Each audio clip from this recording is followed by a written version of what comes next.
We're privileged today to have in the Mossel Bay Municipality Multimedia Communications Studio the race director for Ironman 70.3 Mossel Bay, Werner Smit. Werner, welcome. It's good to speak to you again. Hello, Cornell. It's great to be back in Mossel Bay. We're so glad to know that we're back on our second installment of the contract with Ironman. Would you like to elaborate on what this entails for the next couple of years?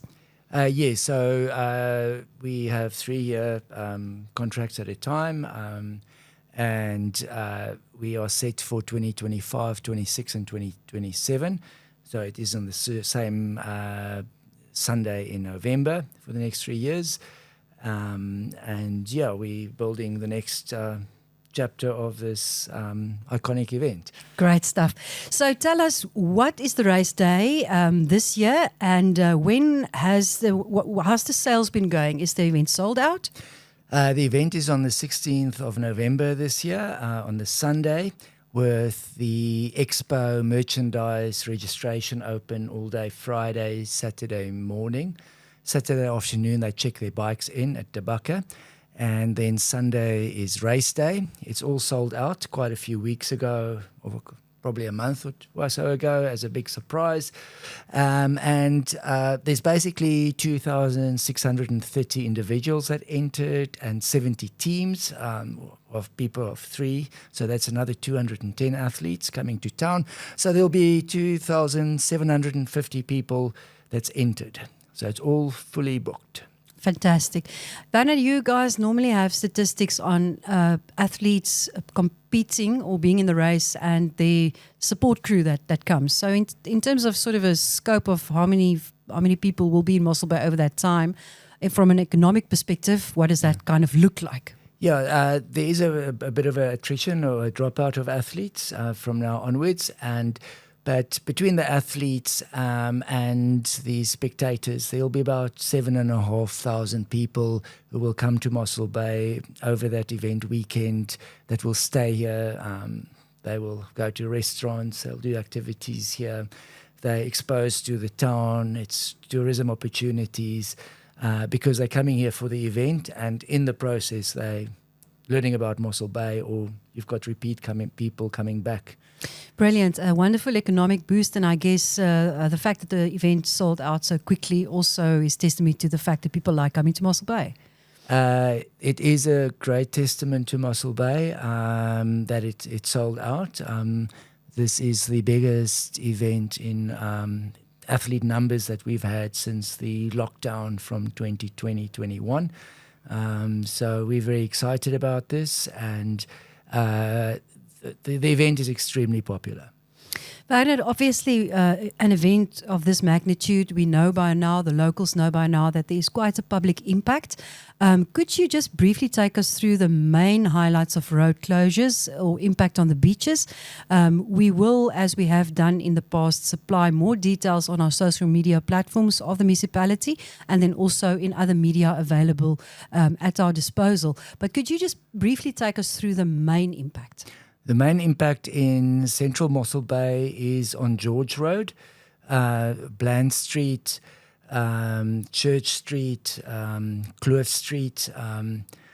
There are some portions of the roads that's closed, and some portions where one lane is open to traffic and the other one is closed.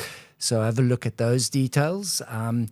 Then Louis Fourie is also closed from Debaka Road all the way to the N2 freeway, there past Kwanongqaba.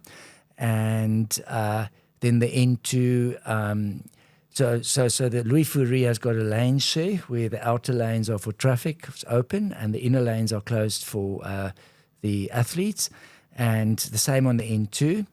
And then the R327 from Petro SA all the way to the Farm 8 Cake at Peach Grove intersection, about 6 kilometers before Herbertsdale. That's entirely closed from 6:30 till 12:30 in the afternoon. Yeah, that was something that I was going to get to, just to get an idea of the times that it's applicable. So once the road is clear on the R326, things normally turn back to normal. Yes, by 12:30 it gets opened, and with all the athletes off the road, and then it's normal traffic flow on the R327. And there are traffic officials in places, so at least traffic will be regulated where it can move. Yes, both provincial and municipal traffic is very involved. So have a look. On the R327, I've got crossover points on the Kleinberg road that goes northwards to Hartbeeskuil Dam, and then also the Cooper intersection as well over the R327. There's also a crossover point.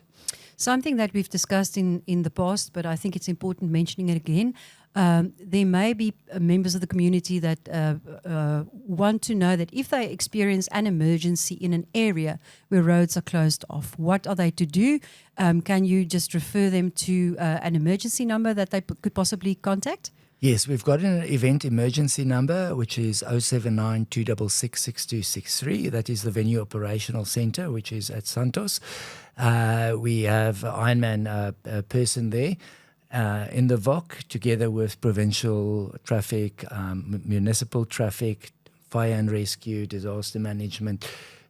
So they all sit there and they can make decisions regarding how they will handle emergencies as they occur. And just something that we should possibly mention for the people who'd like to take an early morning swim on Santos. There's no beach access for public in terms of swimming, but they can be there as spectators for the start of the race. Yes, we do encourage people to come down and watch the swim start and also come to the finish line. But the beach is closed for swimming both at De Bakker and Santos from sunrise until the last swimmers have cleared, and we've called water clear. That is just a safety protocol for water safety and to have all eyes on the swimmers while the event is in progress. And that is normally not a full day. That's around about what time? That is around about 9:30. By 10 o'clock it will be open. And then it's warm enough to swim anyway. Then it is perfect for swimming. It's good to do that, and then also come and have a look and see the finish line. That's another thing I wanted to talk to you about. Is there any change to the race? Any changes? You mentioned something about the finish line, that there may be some changes. What can we look forward to? Yeah, we have moved the finish line area and the spectator area into the De Bakker Santos Resort, onto the campsite grounds behind Jackal on the Beach. So the public area, they'll be sitting under the trees in De Bakker Santos Resort. That's just behind the Jackal on the Beach restaurant. And then we've also moved the swim start a couple of 100 meters. So the backdrop of the swim is the iconic building on Santos Beach, which houses the Jackal on the Beach restaurant. That's such good news, because I know last year it was quite hot on that day. Wonderful to know that as a spectator we can view the finish under the beautiful shady trees of the De Bakker Santos Resort. That's a good move. Yes, that is good. We've also improved the expo merchandise setup at Diaz Hotel, which is open on the Friday and the Saturday morning. The public's welcome to come and have a look at that. So that's open to the public and the athletes who come to Diaz Hotel to register. Werner, just to wrap up, in terms of spectator involvement and maybe specifically volunteering, how can people get involved? We have got quite a few hundred volunteers, which assist with marshalling as well as different sections on the course. We have been working with some groups, so we are mostly full for volunteers and volunteer groups to cover all the aid stations, the marshalling points, as well as the transition volunteers, the finish line volunteers, and so forth. So mostly we would just want to tell Mossel Bay, take note, be ready on the 16th of November, and wherever you can watch the action, do so. Yes, the athletes love the atmosphere in Mossel Bay, the energy they get from the spectators. and it enhances the experience of the event tremendously. It creates an incredibly positive impression of Mossel Bay, and it entices people to come back and to come and have holidays in Mossel Bay. Before you know it, we'll be called the Friendly City. Well, that is already the case. Iconic Mossel Bay is the Friendly City. Werner, thank you very much for your time. Thank you for taking us through some of the details. We want to encourage members of the public or anybody who's listening to just check out the Mossel Bay Municipality Facebook page for any updates on road closures or anything about the race day event. We'll keep you posted. Thank you very much.